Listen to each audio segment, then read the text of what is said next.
I was a fisherman's son, born near the shores of the Aegean Sea. Life was hard but steady. My father taught me to respect the sea and the land because, as he said, the gods are always watching. The stories of how the world began were told to us as kids, but they didn't feel like stories. They felt like facts.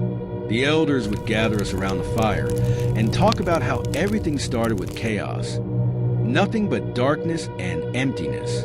Then came Gaia, the earth, who brought life, and Uranus, the sky, who covered her. They had children, the Titans, and from them came the gods we knew. One night, my grandfather told us about the war between the Titans and the Olympus.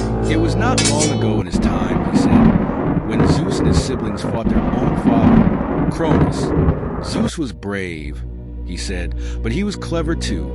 Cronus had swallowed all his children except Zeus, and was hidden away by their mother. When Zeus grew strong, he tricked Cronus into vomiting up his brothers and sisters.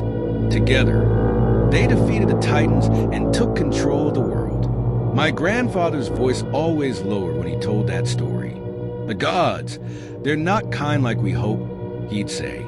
They're powerful, but they're like us, full of pride, anger, and love. I remember seeing Athena once. She appeared during a quarrel in our village.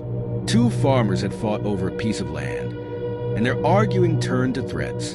A woman walked into the middle of them, her face calm but commanding. She wore armor, though it shone brighter than any metal we'd ever seen. In her hand was a spear, but she didn't use it. "Enough," she said. Her voice was quiet, but it silenced everyone. "This land belongs to both of you. Share it, or I'll take it for myself." The farmers agreed quickly. Who wouldn't? After she left, the crops on that land grew richer than anywhere else in the region.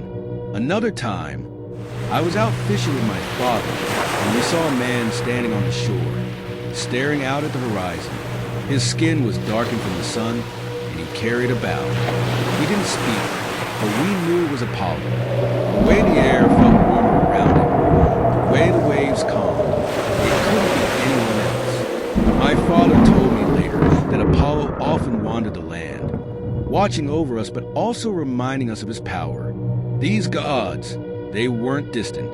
They didn't just sit on Mount Olympus, far from the lives of men. They came down to walk among us, to guide us, punish us, or simply remind us they were there.